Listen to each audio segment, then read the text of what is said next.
So we're going to jump right into this. And by the way, the two of you, you have to eat the microphone to be heard. Okay, so I'm not going to waste a lot of time with introductions. There's a thing called Google on the web, and this is Suzanne Stabile and Brian McLaren, and I guarantee you can Google them. You want to hear them, not hear what I will say about them.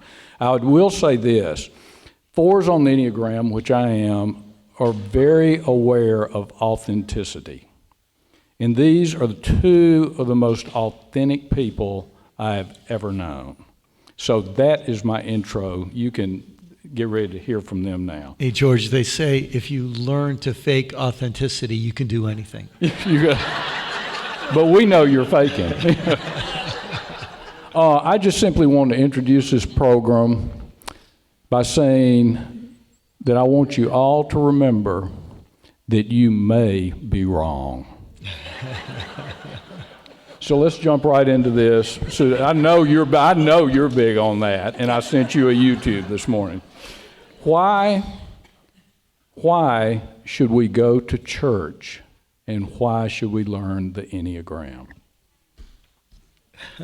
Why don't you answer church and I'll answer Enneagram? Well, we could start there.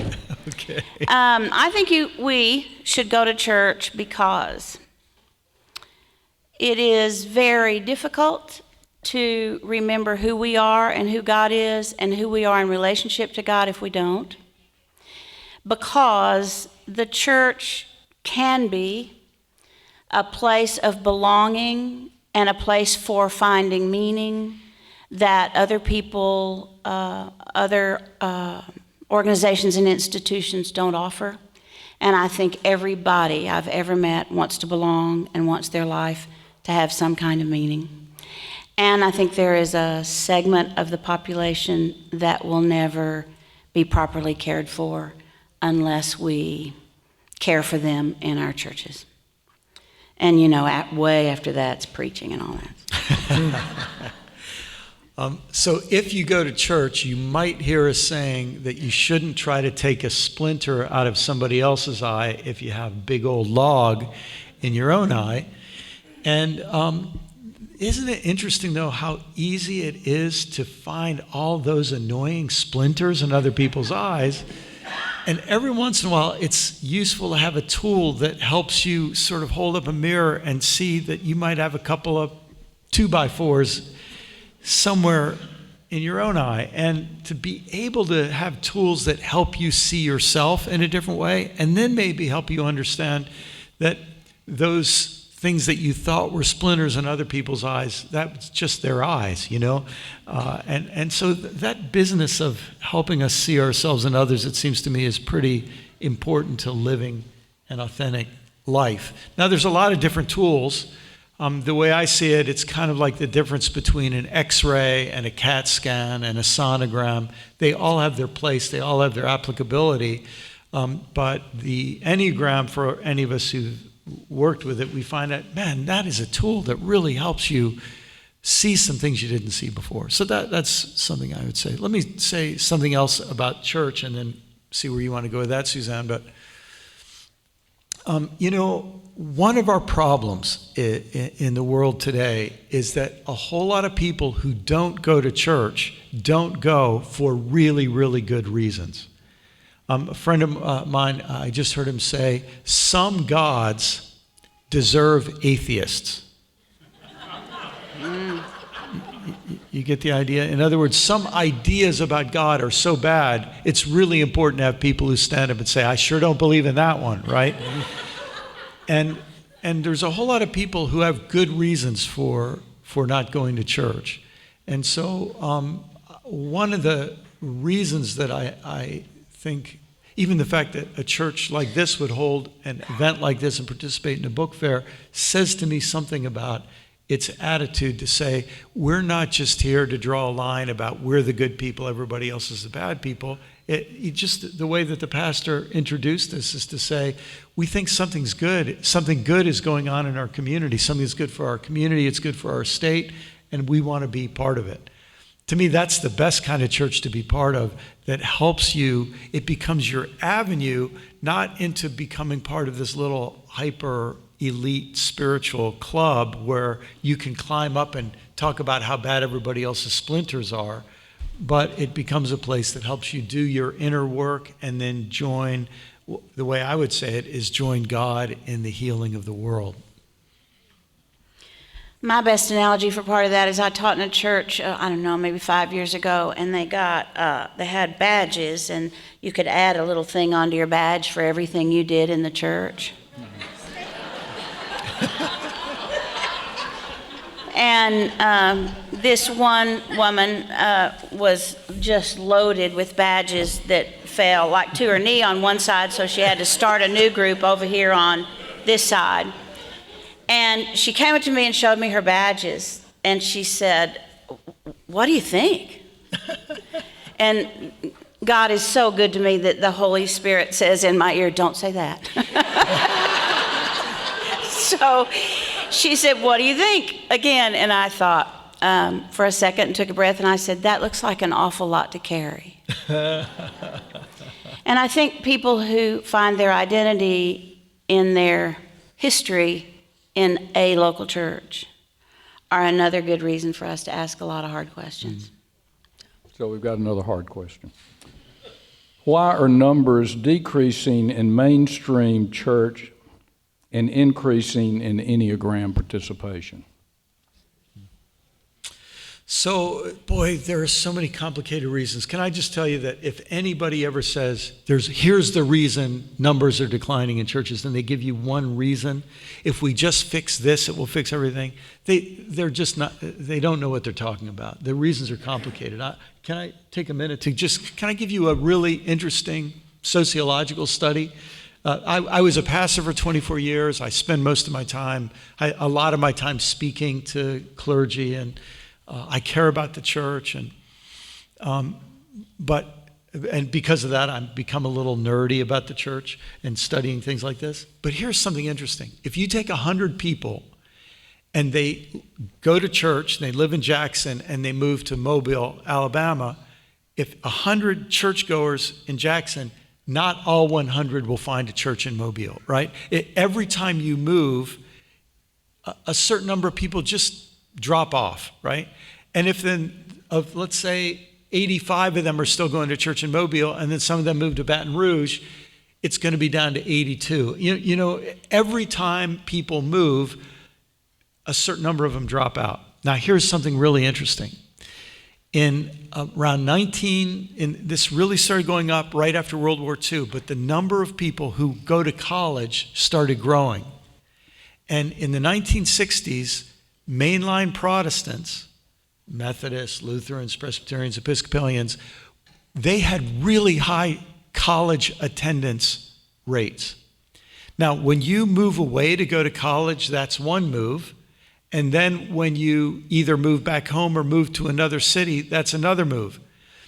If you add 2 moves to a person's life, to 100 church-going people's lives, add 2 moves, and you're going to have a decline. Here's something interesting. Now, this is not the only factor, but statistically, those moves would explain all of the decline in church attendance among mainline Protestants compared to, say, evangelicals, who in 1970 had lower college attendance rates. Does that make sense if you took mainline Protestants, evangelicals?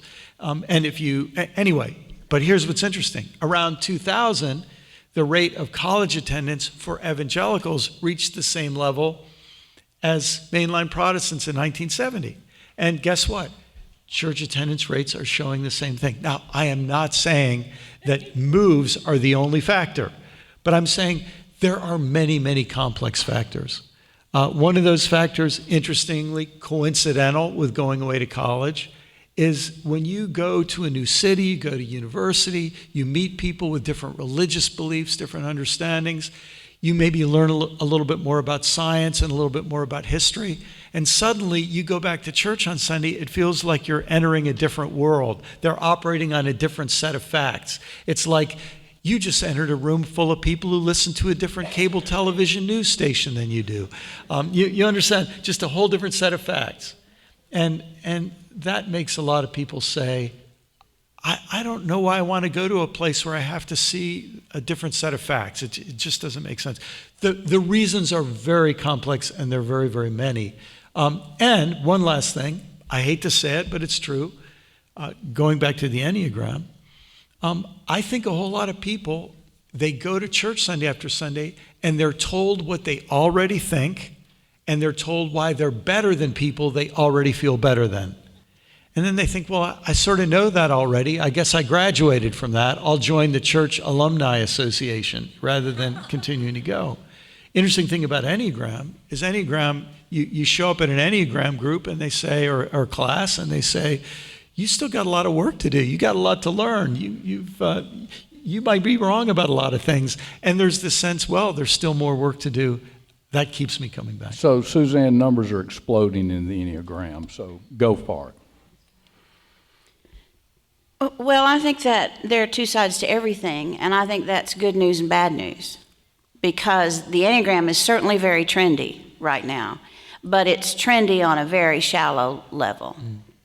So the concern for Enneagram teachers like me, who've been teaching for a long time and who do deep Enneagram work, the concern that we've always had is that knowing your Enneagram number would become cocktail talk or would become water cooler talk. And people would just go around saying, I'm this and you're that, and that's not the value of the Enneagram. In fact, that has very little value. The only thing that does is remind us that we're different and that there is a number assigned to that difference.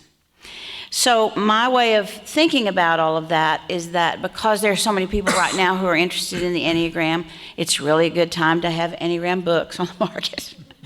But it's also a time for us to continue to do in Life in the Trinity Ministries exactly what we've been doing. We haven't altered anything we do.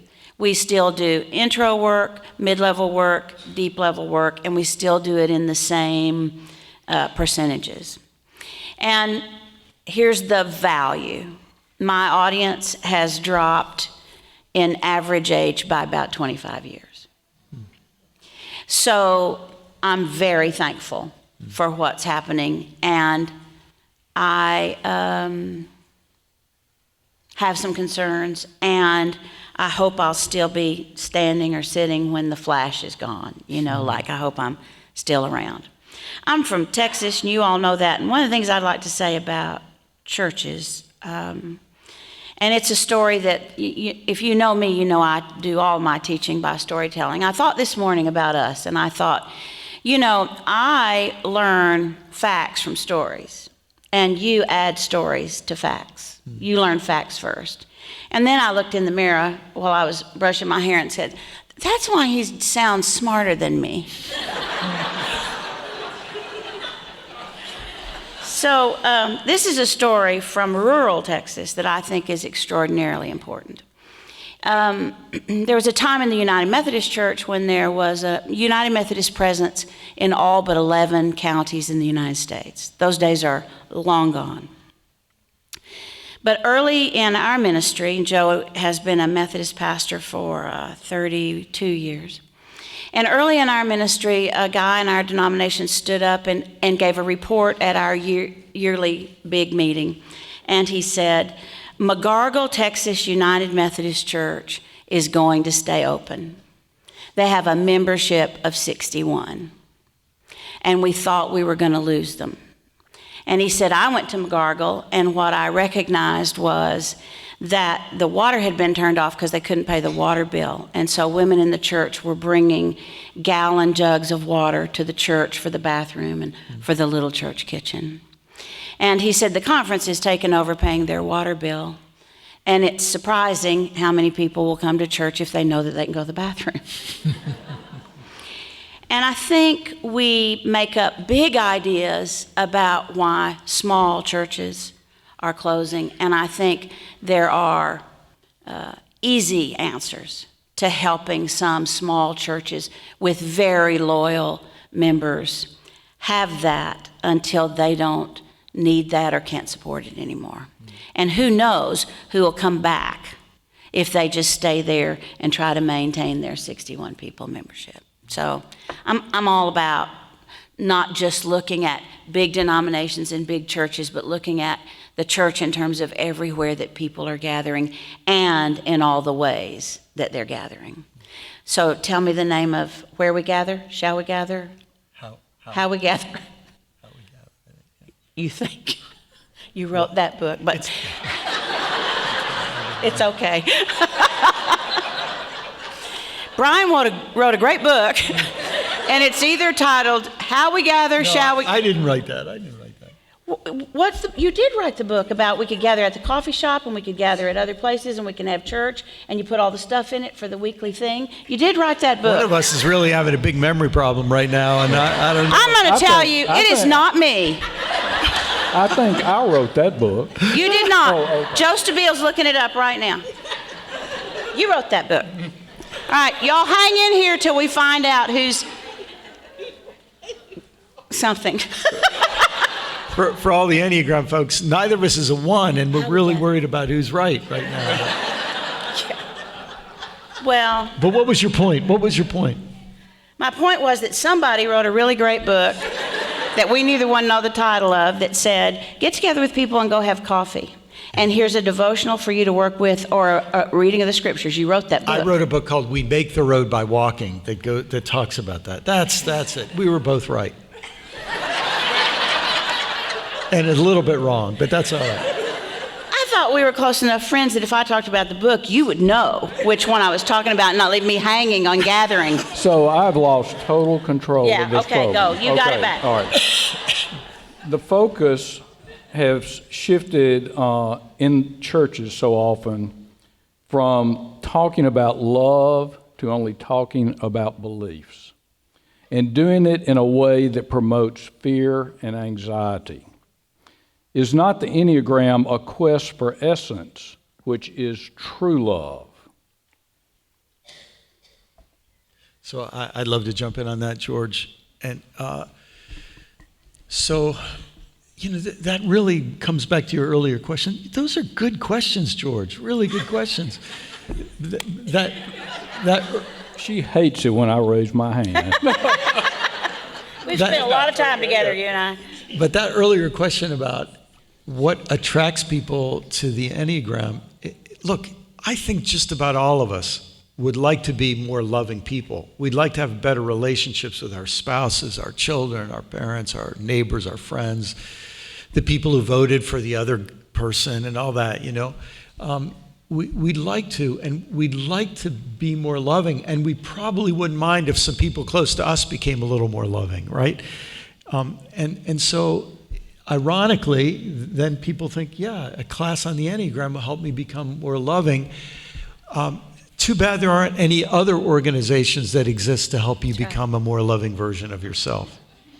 And then if you know anything about the teaching of Jesus and the life of Jesus, you might remember that story. Somebody came up to Jesus and said, teacher, what is the greatest commandment? And Jesus answered and said unto him, you shall have the correct beliefs and teach them to others and impose them upon others. And the second is like to it, you shall also have the right rituals, sacraments, and practices, which is not what Jesus said. So done the right way. Done the right way. But, this is this moment of opportunity across the Christian tradition. If we were to read, and other religious traditions, I'm Jewish, I have rabbi friends who are going through this, and imam friends in Islam who are going through this, and Sikh and Hindu and other Buddhist friends who are grappling with the same thing. We can miss the point so easily. But in many, many churches we're saying, how could we get back to Jesus' greatest commandment being the greatest thing that we're focused on? By the way, if you skip forward, for those of you who are familiar with the New Testament, you go into the writings of Paul. I grew up fundamentalist. Like, I memorized huge parts of the Bible as a kid. I know my Bible, but I don't think it was until I was in my 40s that I noticed this little verse in one of Paul's letters called Galatians, where he says this: the only thing that matters is faith expressing itself in love, But if you looked at my religious upbringing, it would have been the only thing that matters is faith expressing itself in correct beliefs. So that's where this love thing really is important. I would just say that we're doing some work together trying to figure out how different people see culturally and how that happens in terms of social mores and politics and institutions and churches and all kinds of things. And I think that I would be amiss if I didn't talk a little bit about Enneagram 6s. So for those of you who don't know the Enneagram, I'm sorry for this moment. But for those of you who do, I come through a tradition in Enneagram wisdom that believes that there are more 6s than any other number in the world. And 6s are people who are in what we call the fear triad, but their concern is primarily anxiety. And the difference in fear and anxiety in my teaching is that fear is about something that's happening right, like there's a tiger and we need to go. And anxiety is, I don't think I want to take the children to the zoo in Dallas because a tiger got out at the zoo in Chicago. And so the zoo is no longer a safe place. And what if the tiger got out? And how would I take care of the children? And how could I take care of all three of them? And there's no way I could do it, so I better not go to the zoo. But I'd love to take them, but I don't think that's the right thing for me to do. All right, so the 6s in the room are being loved on by the people next to them. So, but what I think is really important about that is that makes 6s very malleable. And so when things get unmanageable in their heads, in the culture, they attach to belief systems because that's where they find security. And what I'm hoping 6s can learn is that they need to trust their own experience and then figure out what belief system best represents their experience of life and their experience of God. And the other thing I want to say that's Enneagram specific is for 1s, 2s, and 6s, we're not productive thinkers. No comment. We're not productive thinkers, and so because we're not, we tend to grow up with the belief system that we had as children, and unlike Brian, never question that belief system and never change it. So if we grew up fundamentalists and we're 6s on the Enneagram, we stay fundamentalist. If we grew up United Methodist, we stay Methodist. It is how it plays out because we don't re-examine things that have happened before. Last thing I want to say about belief systems. If you really want to do something valuable in terms of assessing yourself and your own belief system, then I would encourage you to get 3 very large pieces of butcher paper and hang them somewhere where you'll see them every day in your home and where you're willing to leave them for 6 weeks. For those of you who are 1s on the Enneagram who already decided that you're not going to do that, let me just say that you can put masking tape at the top and it can be straight and it can really look good. But here's the practice, and this is life-changing. If you will spend the first 2 weeks writing down the belief system that you grew up with, if you will spend the second 2 weeks on the middle sheet writing down the belief system that you're connected to and at least giving lip service to and living out of right now. And then you leave those 2 pieces of paper up, and for the third one, you start to write down what you believe. And I don't think you can get to what you believe without a good examination of the other 2. And so I think many of us are attached to belief systems that we don't even agree with. That we've never even asked. We haven't even given ourselves the time, or we haven't been given the time to even ask. Yeah, no questions. No. Okay, so Brian and Suzanne, this is going to be a 4 wing 5 question, okay? And you're welcome to say pass. You're the 4. Richard Rohr, over and over, has recently talked about perennial philosophy. And basically, for everybody, perennial philosophy says that... Excuse me, I'm out. So I'm going to let him read the question again, but just look at Brian, because I have nothing to say about that, because I don't even know what he's talking about. Yeah, it just, no, I don't. It says that all of our beliefs and feelings go back to and original origin, so that we're all really not different. We're all in the same quest, but we found ways to be different and dislike each other. Would you just briefly comment on that? Because actually it does pertain to the Enneagram, because there's a lot of perennial philosophy in the Enneagram, and you talk about it because you give us the history of how we began, and it really, our quest is to understand that we are in this thing together. That's what I'm talking about. You have something to say. Well, no, I feel like I'm talking too much, so I'm going to let Brian take this. No. I'm really curious. That was supposed to be a joke. So I'll tell you an image that comes to my mind. You know how salmon will be swimming out in the ocean, and then at a certain time in their life, at a certain time of the year, they go back and they find a bay that they came out of, and then they go up the bay and they find a river, and they go up the river and they find a bunch of little tributaries, and something guides them to get back to the exact little stream where they hatched from a tiny little egg some years ago. It's sort of an amazing thing.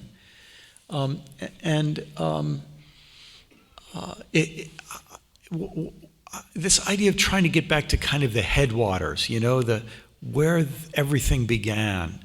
I think this is part of what perennial philosophy does, is it says to us, what really is the beginning of religion in human society? Where did it come from? And I think part of the issue there is that religion in its original form was trying to solve problems that all people have.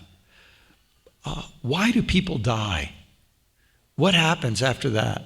Why do some people die young? Why do some people die old? Why do mean people live a long time sometimes and really nice people die too quickly? And, you know, those sort of things. How do we get along with each other? Why do I lose my temper? What can I do about my anger? Why do these people hate those people? Why do people behave the way they do? Why does the world work the way it does? And, you know, all of us, we find ourselves in the same world, and we have to ask questions about it. We try to find our place. We try to figure things out. And perennial philosophy, I think, it tries to go to some of those deepest, most basic questions. Now, but here's what happens. As human societies develop, their religions change to answer new problems that come up in those new situations. When all of us, our ancestors, if we go back far enough, were probably, almost all of us, were farmers a couple hundred years ago. Farmers or ranchers or something like that. If you go back a little farther, 10 or 20,000 years to our ancestors, they were probably hunter-gatherers somewhere, right? So, but societies develop, and now some of us still live in farming communities, thank God, or else we'd all be really hungry. But some of us are so far removed from that, we live in a different world where we stare at a screen all day, and then we come home and stare at more screens at night. And so our religions are adapting to deal with different situations. And when they adapt to different situations, we look at them and think, why would you have a religion like that? It doesn't match my situation at all. So I think perennial philosophy is trying to help us see, well, look, at some deep level, we're asking the same questions. So there's a purpose to all of these questions about essence and about love and about Enneagram and about church and about understanding that I can't expect you to think the way I do. Mm. Presently within the Methodist Church, there's been a significant struggle with sexuality.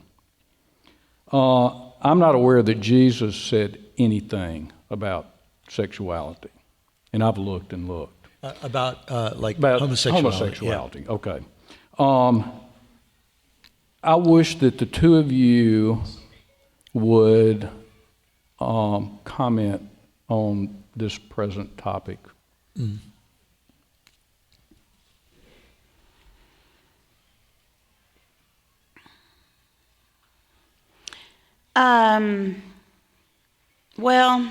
Gosh. I'm between a doc and a theologian.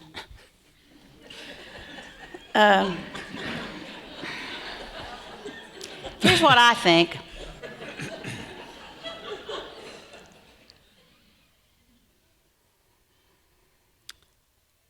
Joe and I have the gift of having 4 children and 9 grandchildren. And part of the gift is that one of our children is gay, and he's married, and all of our children live in the Dallas area where we are. There are 19 of us now. And when we gather, which we frequently do as 19,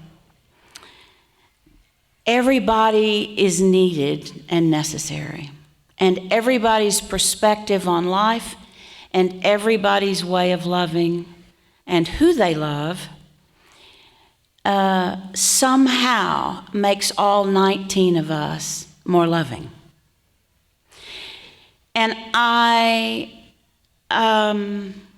honestly, I'm so relational. I don't think I've spent a lot of time in my life feeling like I didn't belong.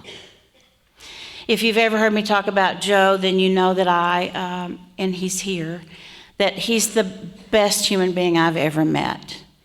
And he's good all the way through. You know, I've been saying that. You've heard me say that. I've been saying that for years. And I started about 3 or 4 years ago saying, you know, Joe's just good all the way through, and I'm not. And nobody has ever argued with me.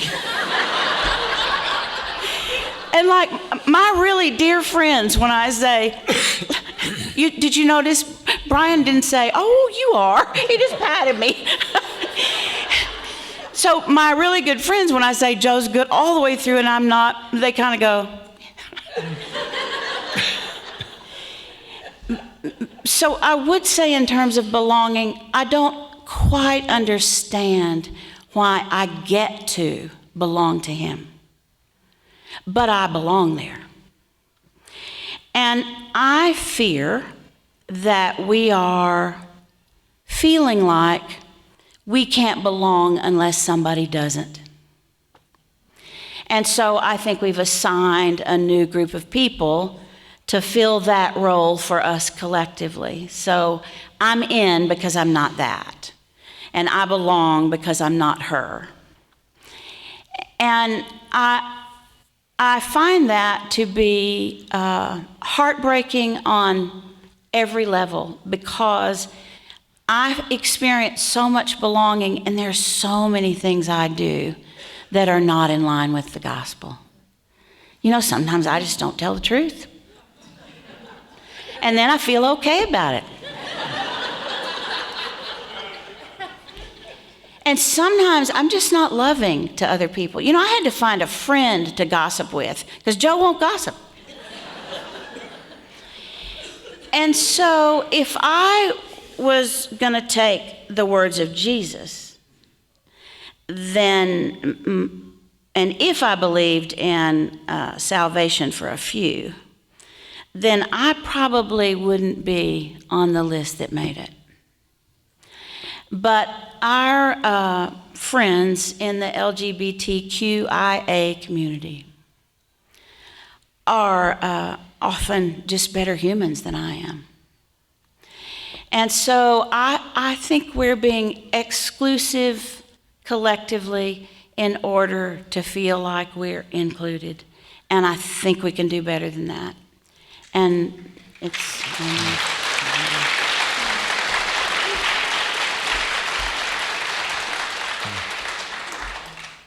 It's really hard to say anything after that, because that was just, didn't y'all feel that just touched something deep, I think? Touched something deep.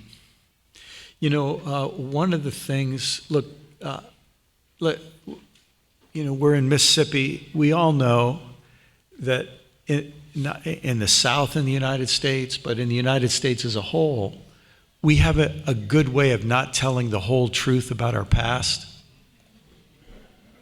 Do I get an amen on that? Yeah. And for example, the United States really hasn't had an honest telling of its history with race. First with the native peoples who are here, then with black people who were kidnapped and exploited and enslaved and subjected to tortures that even people who get a PhD in one subject or another very often haven't even heard the beginning of what really was going on in the slave trade. I'm 63 years old. I know I don't look a day over 73, but I'm a reader. But I just read a book a year or so ago, 2 years ago, called "The Half Has Never Been Told: A History of American Slavery," and it was true. I didn't even know the half of it, so we haven't told the truth about the treatment of Muslims and Jews in America. A lot of people don't know that there's this process in American history about whoever the last group of people to come, all the other people gang up, and in a sense they form a coalition against the newest group of people. Like we have this history in America with this. Take that, and then we have this history in Christianity that most Christians don't know. And then you put those two over each other. For example, the history of the Christian religion toward Jews is way, way worse than you probably know. You find out that story, and it makes you, it breaks your heart. So part of our problem, I think, is that we haven't been honest about the harm and the damage that have happened in our country, but also in the Christian religion. And when you become sensitized to some of that harm and damage, then you naturally say, I sure don't want to be part of doing that again to anybody. And part of me thinks that how we interpret the Bible, how we interpret Jesus, how we interpret the systematic theology about all this, how we deal with the ethics of all this, we're never going to get that right until we've faced our past and told the truth about our past and learned enough to be humble. And I have a feeling that if we became humbled in that way, it would bring us to what you just said, Suzanne, of saying, yeah, I don't want to be included by having to exclude anybody else. The club that exists by excluding other people is a club that I probably shouldn't belong to. So, yeah. Also, another area that we have been struggling with lately has been immigration.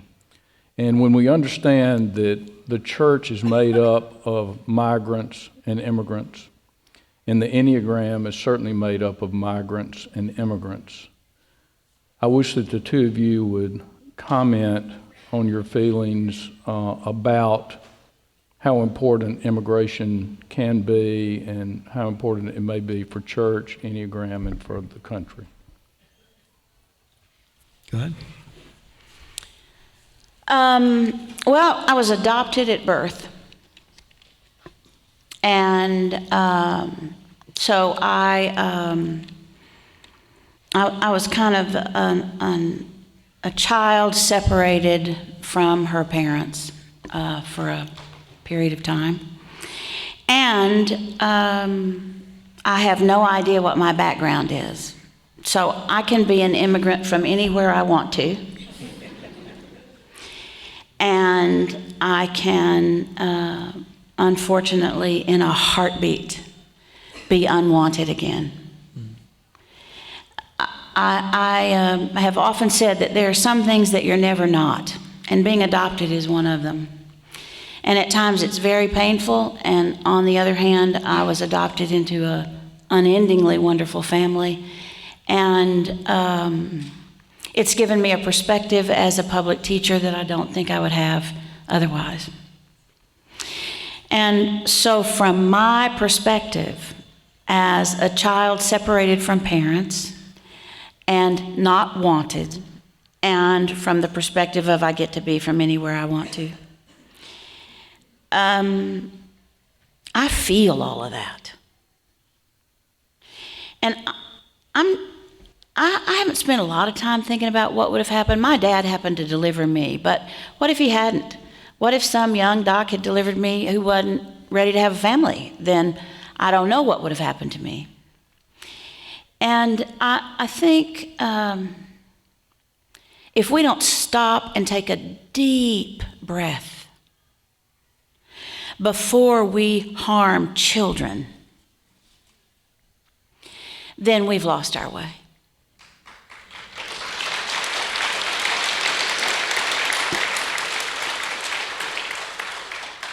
Now, I know that there are really big questions about all that. I know there's a lot going on. I know there's a lot that I'm not speaking to.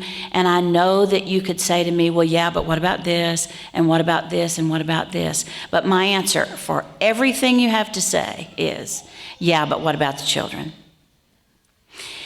And I also think, I've not said this publicly, and I don't know. You don't leave. We're good with babies. Don't leave. I haven't said this publicly, but I'm going to say it today. I kind of think that we are coming along with the LGBTQIA community. So I think the new people for us to hate are immigrants, collectively. And I think we don't know ourselves unless we're over against. It's the same problem. It's exactly the same problem.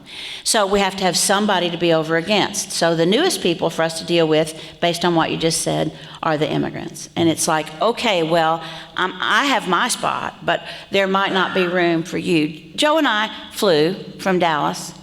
There's an awful lot of land out there that doesn't have any people on it who could grow their food and get a cow and raise their children and build a school, and I just don't think we're quite full.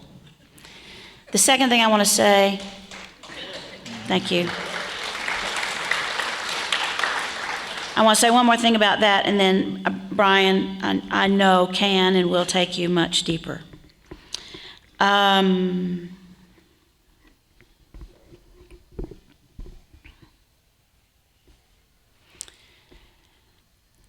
think the fastest way for us to cohere is if we have a common enemy. I'm married to a pastor, and when a church starts to kind of lose its way in the membership with one another, then they pull themselves back together by having a common enemy, and it's the pastor. And they all turn on the pastor, and the pastor moves, and then they cohere for a while, and then that all starts over again.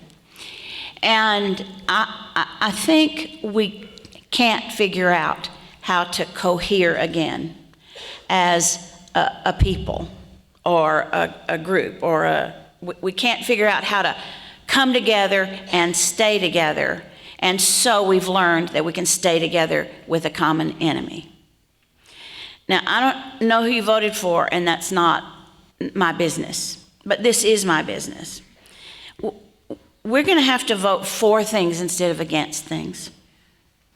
And we're going to have to vote for someone instead of against someone. And in order to do that, we're going to have to stop trying to catch our responsibility as Americans between things and take seriously knowing what the people who represent us in the world, which is now our spot too, because we're lazy about coming together as a church, so we just we just get mad at the pastor, then we all hate him or her, and she leaves. You know, we hate her because she's a woman, and we can hate him because he's not. You know, I was like, it doesn't require much, right? And it doesn't require much for us to come together to hate in order to stay together. I think it's just a lousy excuse for relationship. So, and before you start, Brian, I apologize so much for this, but I need the answer to be 5 minutes maximum, okay? Because we do want people to be able to ask questions, okay? Sorry. Sure. No, I don't want to say anything else because I just love your answer so much. So I just feel like I'm going to notch it down by anything I say. So maybe I'll come at a different approach. Okay. You know, I have a suspicion that part of what we're dealing with in many realms, but in America right now, but it's a global problem. You know, immigration is an issue around the world. There are causes to immigration that we aren't naming, understanding, or addressing. And so instead of dealing with the causes, we just deal with the symptom. And the problem is some people profit off dealing with the symptom rather than dealing with the cause. Now, I know that's very general, and part of me doesn't want to say anything else, so you'll think about it. But let me give you two examples. One of the causes of migration is climate change. Did you all know that 1 million Syrian refugees, the big crisis of refugees in Europe is related to Syrian refugees, 1 million of them, and they're refugees in large part because of climate change was ruining farmland and making it impossible to grow crops. And there was tensions growing because of climate change in Syria. A lot of people don't know that there was a drought in Rwanda in the years leading up to 1994, and the population was high. And when people started getting hungry, people do horrible things when they start getting hungry. And there was a terrible genocide in Rwanda. One of our problems is climate change. And I live in Southwest Florida. My house is 14 feet above sea level. I live in one of the highest elevations in my whole town. But you understand, if the sea level goes up 3 feet, 5 feet, 6 feet, how many millions of refugees we're going to have? And it's going to get ugly. Like, no matter what we say, it's going to get ugly. And we're going to have to deal with the cause. Here's another cause. Another cause of the anxiety about this. And this isn't anybody's fault. Nobody tried to do something bad, but people invented tractors. And they invented other kinds of technology that meant you needed fewer farm hands. And so then suddenly you can have much bigger farms, and then population starts to go down in certain areas, and people have to leave farmlands and go live in cities, and people start moving. And then even more automation comes in, and you need even fewer farm hands, and people start losing their jobs. And then in factories that made furniture and clothing, you have robots that make the furniture and clothing. People start losing their jobs. People start losing their jobs, and they need somebody to blame for, why am I losing my job? And you understand, it wasn't immigrants that took your job. It was automation that took your job. But it's hard to blame automation. And then there was economic policies that made jobs go other places. And so here's the deal, folks. This is all going to get worse unless we had a whole bunch of us who say, I'd really like to understand the real cause. And I'd like to help us deal with, to use doctor language, I'd like us to deal with the disease and not the symptoms. And here's, if I can make one other example. You have pain, and you take a painkiller, and then another painkiller, and what can happen to you? Now you have two problems. You had your original pain, and you have an addiction to painkiller. Now here's the deal. Hate is a kind of addictive painkiller. I feel pain, and I blame somebody else, and I feel really, really good. But guess what? The problem, the source of my pain is still there, so I feel bad again. I need somebody else to hate. And I'm really worried that our body politic is getting into that kind of addictive cycle around hate because we're not dealing with the real cause of our pain. We're going to take some time now for questions. I'm not sure if there's a microphone, so you're going to have to speak loudly. Now, here's the rule. You may ask a question. You may not tell a story. If you start to tell a story about yourself or your family, I'm going to stop you. You may ask a question. So, who might have a question? Okay. I've wondered a long time about how to start with the Enneagram, especially with like older high school students. We work in public education. I think it's a gift to get to the motive, and I want to I feel like an evangelist, whatever. I want to tell people about it, but I want to know how to start. How do you start with that right audience of older kids? Well, it's interesting because I'm going to say my last thing that I wanted to say that I didn't get to say because he just moved on about what Brian said. And then I'm going to use that, because it works, to answer your question. So I think the problem is that we just, we fail to reflect on when we have been the other. So I am in Dallas, Texas, which is a lovely city with many, many, many beautiful, young, thin women. And I've been overweight since I was sexually abused as a foreign exchange student when I was 16. And I walk in some stores and people don't even offer to wait on me. So the Banana Republic could have had so much money for buying gifts for my girls, but they just ignored me. So here's what I want to say. I want you to think about, now I know that's preachy, but I get to. I'm 69, you get to be preachy then. I want you to think about when you're the other. Spend a lot of time thinking about how you feel when you're the other, and how you're trying to find a place to stand when you're the other. And then decide if you want to be part of making somebody else feel like the other. You start with high school kids by saying, when do you feel like you're not like your best friend? When do you feel like you're not part of this group? When do you feel like you don't fit here? Then you go to, why do you feel like you don't fit here? Why do you feel like you don't fit in this group? And then you get the road back to you and you read to them with great fear and trepidation your Enneagram number. And you say to them, that's who I am. That's how I see, and that's how I find my place in the world, and that's an example of what I get wrong and what I get right. And then they'll want to know. Now I'm going to tell you to do something you're not going to want to do. So look at me, not your phone. I know you're taking notes, but I want you looking in my face when I say this. No test. No test. So Joel, where are you? Joel's right back there. If you go to him, he will send you one of a set of our curriculum. And I'm giving you permission to teach from that. And then you'll have what you need. Don't go past the 4th session. And then you'll have it. Good luck. Thank you for asking. Don't start with 15-year-olds. They're not ready. Yeah, they're so ready.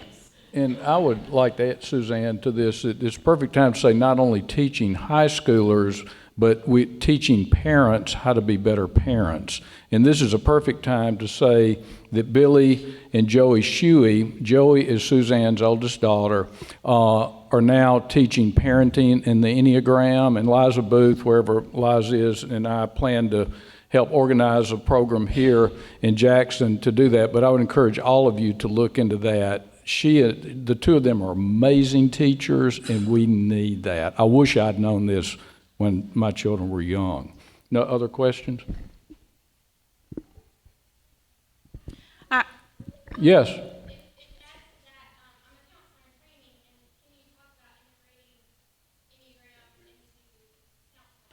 Yeah, the question is, can you talk about integrating Enneagram into counseling? Yes. Go to our website. There are going to be more and more tools and more opportunities where I'm just teaching counselors and therapists. So we got you. We're coming. Just get it off the website. Start there. And it's so helpful. And you look like I'd come to you for counseling, so I think you're going to be great.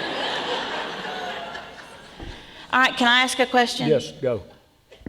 Brian, what makes you hopeful? I wish you wouldn't have asked that question, because I'm not hopeful about 3 days out of 7. Me too. So the truth is, I get overwhelmed pretty quickly these days. But here's can I tell you what that's doing to me? Sure.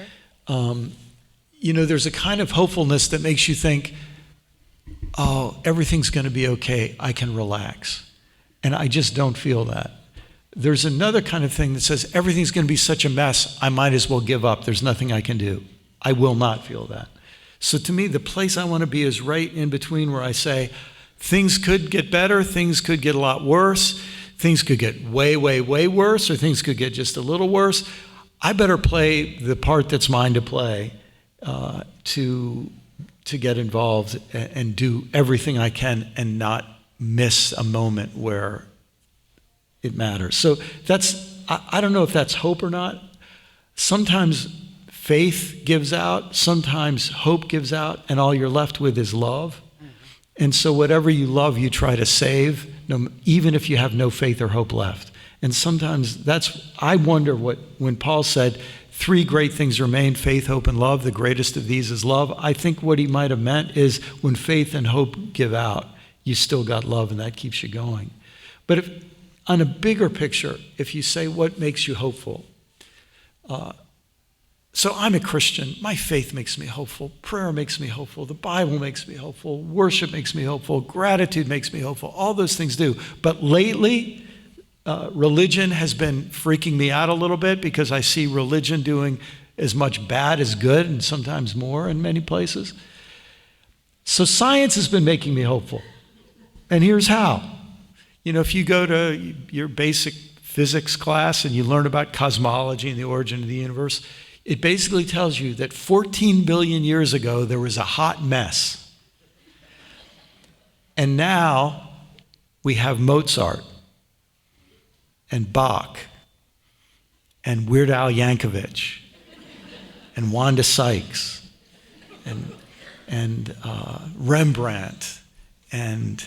I bet Wanda Sykes never thought her name was going to be right before Rembrandt. And Bruce Springsteen, and you know, and you think, from a hot mess, the way the universe works, it can lead to some beauty can still come, you know, and so I think that's part of what God is in the universe. God is the creative, loving, imaginative force that out of a hot mess can bring beauty, and that's where my hope goes. So for me, hope, because of my field, when I show up someplace to teach an Enneagram basic workshop, I'm going to be there usually for Friday night and all day Saturday, and I say to them, I cannot guarantee that you will know your number when you leave.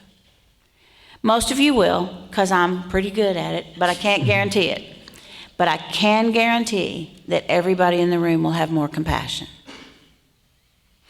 And we end up with more compassion for other people as soon as we figure out, oh, they don't see the world like I see the world. They're not like me. And the Enneagram is all about how you see. And if we don't spend some time looking at how we see, then we don't know what to do with what we see. And that feels like an abyss that we don't know quite how to manage. But when I know that my way of seeing is completely different from Brian's and completely different from George's, and they're the same Enneagram number, and they're completely different from one another. And when we stop falling into the illusion of sameness, then it's easier for us to not be fearful of people who are not like us, because none of the people in the room are like you. So that's my hope. So we want to thank you all for coming today. Do not miss a chance to read Brian's books. Do not miss a chance to read Suzanne's books. And if you ever have the opportunity to be taught by her, the Enneagram, do not miss it. So we thank you all for coming today, and have a great rest of your day.